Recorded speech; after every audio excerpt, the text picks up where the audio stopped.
कुर्सी ल्याएर चाहिँ के फोटो खिचिरहेको हैन फन्डा कुनै दिन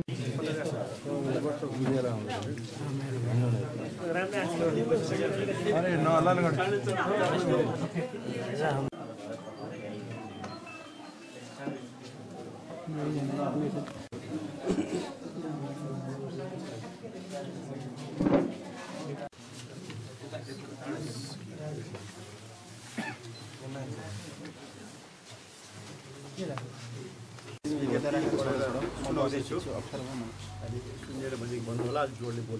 नागरिकहरूको सस्तो सुलभ र गुणस्तरीय स्वास्थ्य सेवा पाउने अधिकार तथा सबै विद्यार्थीको योग्यताका आधारमा निशुल्क वा सस्तो शुल्कमा चिकित्सा तथा स्वास्थ्य शिक्षाका अन्य विषयहरू पढ्ने अधिकारका लागि हामी निरन्तर लडिआएका छौँ। साम्यवादी पार्टीको 2/3 बहुमतको सरकार सस्तो सुलभ स्वास्थ्य सेवा देशभर पुर्याउने काम छाडेर मुठीभर माफियाहरूको स्वार्थ अनुसार कानुनै बनाउन अहिले लागि परेको छ। ग्रामीण क्षेत्रमा बस्ने 2/3 जनताको एक हक हितभन्दा सरकारलाई सीमित माफियाहरूको स्वार्थ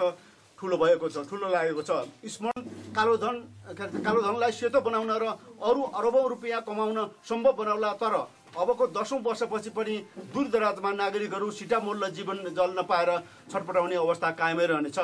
संसारका जतिसुकै पुँजीवादी व्यवस्था भएका देशहरूमा समेत स्वास्थ्य सेवामा राज्यको मुख्य भूमिका र जिम्मेवारी हुन्छ। स्वास्थ्य र मेडिकल शिक्षा क्षेत्र व्यापारका लागि खुला छाडिँदैन।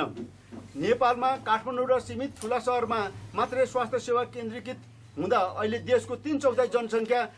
सुलभ विशेषज्ञ सेवाबाट वञ्चित छ। दुर्गमबाट उपचारका लागि हेलिकप्टर चढेर काठमाडौँ धाउनुपर्ने बाध्यता छ। अब भएको छ। अहिले नेपालमै भएका निजी मेडिकल कलेजहरूले ठगी र कालोबजारी नगरेर सरकारले तोकेको शुल्क लिने हो भने बाहिर जाने विद्यार्थीको सङ्ख्या झनै घट्ने निश्चित छ। अहिले देशमा जुन भद्रगोल अराजकता र दण्डहीनता छ त्यसको जिम्मेवारी कार्यकारी प्रमुखको हैसियतले प्रधानमन्त्रीले लिनुपर्छ। प्रधानमन्त्रीको गहन शारीरिक समस्या तथा त्यसको उपचार पद्धतिका दुष्प्रभावहरूका कारण निर्णय क्षमतामा असर परेको जस्तो देखिनु दुर्भाग्यपूर्ण हो। यसैबीच द्वन्द्वकालका जघन्य तथा मानवता विरोधी अपराधहरूमा उन्मुक्तिको व्यवस्था गर्न लागि प्रति पनि हाम्रो ध्यानाकर्षण भएको छ। यो अवस्थामा हामीले बारम्बार सरकार र सांसदहरूलाई विगतको सम्झौता स्मरण गराउँदै सो अनुसार शिक्षा ऐन जारी गर्न अनुरोध गर्दा त्यस विपरीत माफियामुखी बुदाहरू समेटेर संसदको शिक्षा तथा स्वास्थ्य समितिले विधेयक संसदमा पठाएकोमा त्यसप्रति कडा आपत्ति जनाउँदै निम्न मागहरूसहित आज पौष 25 गते अपराह्न 5 बजेदेखि सत्याग्रह सुरु गर्ने जानकारी गराउन चाहन्छु। साल साउन 10 गते नेपाल सरकारसँग भएको सम्झौता बमोजिम अक्षरश संशोधन गरेर अविलम्ब चिकित्सा शिक्षा विधेयक संसदबाट पारित गरियोस्। गौरबहादुर कार्की नेतृत्वको जाँचबुझ आयोगको प्रतिवेदनले दोषी ठहर गरेका त्रिवी पदाधिकारी लगायतका व्यक्तिहरूलाई तत्काल सिफारिस बमोजिम बर्खास्ती लगायतका कारबाही गरियोस्। त्रिवी पदाधिकारीद्वारा चिकित्सा शिक्षा अध्ययन संस्थानका खोसेका अधिकारीहरू पुनः सो संस्थानमा फिर्ता गरियोस् र कृषि तथा वन विश्वविद्यालयमा सम्बन्धन रोक्ने मन्त्री परिषदको निर्णय बावजुद चोरबाटबाट दिन लागि सम्बन्धन तत्कालै रोक्दै दोषी पदाधिकारीलाई कारबाही गरियोस्। 3 नम्बर, सातै प्रदेशमा सरकारी मेडिकल कलेज खोल्ने काम द्रुत गतिमा अघि बढाइयोस्। साथै पूर्वी पहाडका ताप्लेजुङ, इलाम, पाँचथर, तेह्रथुम लगायतका जिल्लाका नागरिकहरूलाई सहज स्वास्थ्य सेवा तथा मेडिकल शिक्षाको लागि इलाममा, सोलुखुम्बु, ओखलढुङ्गा, खोटाङ, भोजपुर, उदयपुर, सिराहा, सप्तरी लगायतका जिल्ला समेटेर उदयपुरमा, सुदूर पश्चिमका पहाडका डलधुरा, डोटी, बैतडी, बझाङ, आछाम, दार्चुला लगायतका जिल्ला समेटेर डोटी वा डलधुरामा अविलम्ब सरकारी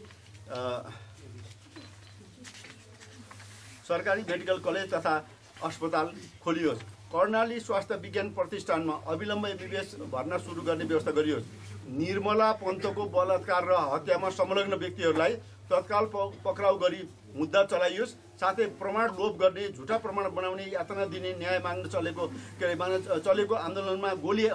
गोली चलाए हत्या अङ्गमा गर्ने व्यक्तिहरूमाथि तत्काल फौजदारी मुद्दा चलाइयोस्। द्वन्द्वकालका जघन्य तथा मानवता विरोधी अपराधका दोषीहरूलाई अन्तर्राष्ट्रिय कानुन अनुसार दण्डित गरियोस्। द्वन्द्व पीडितहरूको माग सुनाइ गर्दै सङ्क्रमणकालीन न्याय शीघ्र टुङ्गोमा पुर्याइयोस्। नेपाल सरकारको निर्णयको उल्लङ्घन गरी काठमाडौँ विश्वविद्यालयले तोकेको शुल्क तत्काल फिर्ता दिई दोषी पदाधिकारीमाथि कारबाही गरियोस्। डाक्टर गोविन्द केसी इलाम 2075 9/25 यहाँ एउटा चाहिँ मैले के हुँदाखेरि ठेकापट्टाबाट पैसा खाइहालेँ नेताहरूले अनि त्यसपछि त्यो अब त्यसपछि सुरु गर्नु के भन्छ सुरु गर्नु के भन्छ आफ्नो कालो धन सेतो गर्नलाई जुन अस्पताललाई सम्बन्ध दिने छ नि त्यसको लागि मात्रै उनीहरूको जान्छ अनि 2 नम्बर प्रदेश 2 नम्बर प्रदेश र 4 नम्बर प्रदेशमा 4 नम्बर प्रदेशमा खगराज अधिकारी पहिलाका स्वास्थ्य मन्त्री चाहिँ हुन् हैन हामीले लड्दै 4 नम्बरमा के अरे चाहिँ सरकारी मेडिकल कलेज हुनुपर्छ भनेर हामी लडिदिने होइन उनीले त्यसको के अरे त्यो काम गर्नु पर्छ त्यो दायित्व पुरा गर्नु पर्छ मफियारको के अरे स्वार्थ पुरा गर्नको लागि संशोधन प्रस्ताव राखेका थिए त्यही संशोधन प्रस्ताव पनि के अरे अहिले जुन राखेका छन् त्यो मफियारको गर्नलाई तिनीहरूले अर्को कुरो हेर्नुहोस् के अरे हामी लडिराखेका छौँ के अरे चाहिँ तपाईँले जुन 5 स्तर इलाम के अरे चाहिँ र तेह्रथुमको लागि इलाममा चाहिँ अथवा 5 स्तरमा होस् भनेर हामी लडिरहेका छौँ सम्झौता भइरहेको छ उनीलाई त्यो मतलब छैन सरकारी मतलब छैन तर के छ भनेदेखि मफियाको काम गर्नलाई चाहिँ उनलाई चाहिँ मफियारलाई चाहिँ सम्बोधन दिनु पऱ्यो त्यो त्यसमा लागि परिरहेको छ नि त्यो उनको पनि नेतृत्व खगराज र उनको नेतृत्व हो त्यो अहिले बिगार्नलाई र नेतृत्व सबैजना छन् मुख्य नेतृत्व ओलीजीको हेर्नुहोस् ओलीजीको हो ओलीजीले भनेर यो सबै काम भएको हो हामीसँग सम्झौता बारबार ओलीजी पहिलोचोटि प्रधानमन्त्री हुँदाखेरि त्यो बेला पनि म के अरे सत्याग्रह बसेको थिएँ त्यो बेलामा चाहिँ सम्झौता भएको हो अनि त्यसपछि अब अहिले पनि यो त दोस्रोचोटि भयो भनिसकेपछि ओलीजीले यदि अलिकति पनि इमान्दारिता भएको भए त सम्झौता त पुरा गर्नु पर्ने हो नि होइन र सम्झौता कार्यान्वयन गर्नुपर्ने हो नि सम्झौता कार्यान्वयन गरेर उनकै कारणले के गर्छ भनेदेखि त्यो उसमा पठाइयो के अरे चाहिँ समितिबाट चाहिँ के अरे चाहिँ उपसमितिमा पठाइयो त्यो के गर्नलाई भनेदेखि यो चाहिँ तोडमोड गर्नलाई अब संसद यदि उनीहरूको मफियारको हित हुने भएको भएदेखि त्यो विधेयक भएको भएदेखि फुल हाउसबाट 1 घन्टामै के अरे आधा घन्टामै त्यो पारित हुन्थ्यो तर जनतामुखी विद्यार्थीमुखी चाहिँ ऐन के अरे चाहिँ भएको हुनाले गर्दाखेरि के भने विधेयक भएको हुनाले गर्दाखेरि उनीहरूले चाहिँ के अरे समितिबाट उपसमितिमा उनीहरू पठाए अनि उनका कार्यकर्ता जनताको होइन तिनीहरू जनताले चुनेर पठाए जनताले निर्वाचित गरेर पठाए यी साम्यवादी नेताहरूलाई अब समाजवादी पनि हुन् साम्यवादी अहिले उनीहरूले आफूले साम्यवादी भन्छ साम्यवादी नेताहरूलाई जनताको हकितको लागि ऐन बनाउनु भनेर तर ती सबैले के गरे भनेदेखि चाहिँ के अरे मफियारको स्वार्थमा चाहिँ ऐन चाहिँ जनता मार विद्यार्थी मार ऐन ल्याए अनि त्यसपछि उसले मात्रै भएन के अरे चाहिँ उपसमिति पहिला चाहिँ के भनेदेखि के अरे 4 दिनमा समय दिनुहोस् भने 2 हप्ताको समय दिउँ 2 गते बस्ने भन्ने गर्थ्यो त्यो 17 गतेसम्म समय दिउँ अनि त्यसपछि 17 गते यहाँ आइसकेपछि 16 गते यहाँ आइसकेपछि त्यसपछि फेरि उनले चाहिँ के भन्यो भनेदेखि हामीलाई 2 दिनको समय दिनु भन्यो 1 हप्ता दिउँ के भनेको थियो भनेदेखि डाक्टर साहबले डाक्टर केसीले जे भनेको छ त्यही सम्झौता जे गरेको छ त्यही अनुसार हुन्छ भनेर गरेको मान्छे भनेपछि यी सबै के छ भनेदेखि कार्यकर्ता हुन् तिनीहरू सांसद होइनन् अनि ती आफूलाई सार्वभौम होइन तिनीहरू सार्वभौम को छ ओलीजी मात्रै हुन् ओलीजी राजा हुन् अनि हामी रोइती हामी त सार्वभौम नागरिक भएको त 46 सालदेखि हो अनि त्यसपछि अनि ओलीजीकै निर्देशन हो यो अनि त्यो सँगसँगै प्रचण्डजी छन् अनि प्रचण्डजी र ओलीजीको चाहिँ जुन छ नि केही कारण यो के अरे उनीहरूको के अरे चाहिँ कालोधन सेतो गर्नलाई जुन छ नि अस्पताल सम्बोधन दिने भनेको त्यसैको लागि सबै तोडमोड गरेको त्यो के अरे सम्बन्धित बुदाहरूमा चाहिँ पुरा चेन्ज गरेको छ कि पुरै चेन्ज गरेको छ तिनीहरूले यसो हेर्दाखेरि त बाहिर त्यस्तो देखिँदैन होइन कुरामा चेन्ज गरेको थुप्रै छ यो यसमा चाहिँ के अरे आएको छ त्यो पनि भनिदिनु भयो त्यो पहिलापछि माथेमा प्रतिवेदन माथेमा कार्यदल त्यो कार्यदलमा चाहिँ के छ भनेदेखि ठुल्ठुला के अरे विज्ञहरू शिक्षाविदहरू थिए प्रतिष्ठित शिक्षाविद अब के अरे माथेमा तरुण भयो काठमाडौँ युनिभर्सिटी पहिलाको के अरे भिसी सुरेश राज शर्मा हुनु सबै कुरो गरेर बनाएको प्रतिवेदन त्यो चाहिँ के थियो भनेदेखि जनतामुखी र विद्यामुखी थियो अनि त्यसलाई चाहिँ अनि त्यस कारणले गर्दाखेरि त्यो यसमा चाहिँ के अरे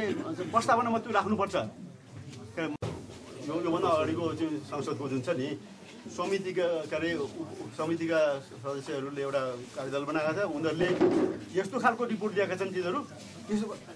जानेको छैन तिनीहरूले स्वास्थ्य शिक्षा भनेको के हो शिक्षा भनेको के हो थाहा छैन अनि त्यसपछि मफियाले जे भनेको त्यो गरेर रिपोर्ट बनाइएको छ भनेपछि सुरुमै के छ भनेदेखि प्रस्तावनामै त्यो माथिमा प्रतिवेदनको हत्या गरिएको छ। अनि त्यही छ रिलेटेड गरेर चाहिँ कुनलाई दिने के अरे चाहिँ सम्बन्ध दिने अथवा के दिने कहाँ खोल्ने भनेर यो सबै कुरो चाहिँ के छ भनेदेखि त्योसँग रिलेटेड थुप्रै उपसमितिले तोडमोड गर्यो। मफियाहरूको पक्षमा उसले त्यो के अरे उनीहरूले जुन बुझा संशोधन बुझा लिएर आएको थिए त्यही नै राखेर पठाइदिए। अनि समितिले पनि त्यही नै राखेर पठायो। किनभनेदेखि चाहिँ अब ओलीजीको चाहिँ व्यक्तिहरू सबैले चाहिँ के अरे भनिसक्नु सरकारको तर्फबाट आधिकारिक रूपमा सरकार तर्फबाट त के तोडमोड गरेर झुक्क्यौँला पब्लिकलाई चाहिँ दिग्भ्रम बनाउने तरिकाको के आउला घरती मगरले के गरिन् भनेदेखि जब पनि घरती मगर होइन। अनि उनले चाहिँ के भन्यो भनेदेखि होइन केही समय दिनुहोस् 4 दिन कि 5 दिन दिनुहोस् हामी केही तपाईँसँग सम्झौता अनुसार हामी गर्छौँ भने। अनि त्यसपछि 17 गतेसम्म मैले समय दिएँ। त्यसपछि यहाँ आएँ बस्नु बस्ने भने भनिसकेपछि त्यसपछि फेरि 2 दिन समय मागेँ यसो कुरो। अब त्यो 2 दिन समय मैले 7 दिनको दिएँ। यही बेलामा उसले के अरे के गर्यो भनेदेखि उपसमितिले अहिलेसम्म समय दिनुभएको थियो तपाईँले चाहिँ के अरे अनसन बसेरै मृत्युवरण गर्नुपर्ने त्यो त ठिकै छ। तर बाहिर बसेर चिसोले मऱ्यो भनेदेखि त जनताले यो चाहिँ अनसन बसेर मऱ्यो चिसोले मऱ्यो भन्छ। अनि अहिलेको ओलीजी र प्रचण्डजी त यिनीहरू खुङ्खार अपराधीहरू हुन्। अनि यिनीहरू त भइहाल्छ। तपाईँले के चाहनुहुन्छ म चाँडै मऱ्यो भनेदेखि त यिनीहरू खुसी हुन्छ। होइन तपाईँले चाहिँ त्यत्रो के अरे ऊ भएको भएदेखि के अरे दायित्व बोध गर्ने भए त यो यस्तो थियो यो काम त उनीहरूको थियो नि होइन। महत्त्वपूर्ण छ एकजना डाक्टर साहबको चाहना हामीले नारायण थानमा बस्नको निम्ति प्रयत्न गरे हो। हामीले त्यहाँ नारायण थान धार्मिक क्षेत्र विकास समितिलाई अनुरोध गऱ्यौँ। उहाँहरूले चाहिँ स्वीकृति दिनु भएन। यो चाहिँ यो दाताहरूले बनाएको धर्मशाला हो, धार्मिक कार्यको लागि मात्रै यो चाहिँ उपयोग गर्नु भनेर हामीलाई चाहिँ दिएको छ, हामी जिम्मेमा दिएको छ। त्यस कारण हामी यो दिन सक्दैनौँ भनेर उहाँहरूले चाहिँ जानकारी गराइसकेपछि हामीले चाहिँ साथीभाइहरूलाई अनुरोध गरेर अब यो व्यक्तिगत घर भए पनि खाली घरमा चाहिँ यहाँ व्यवस्था गर्न पर्यो। यो बाध्य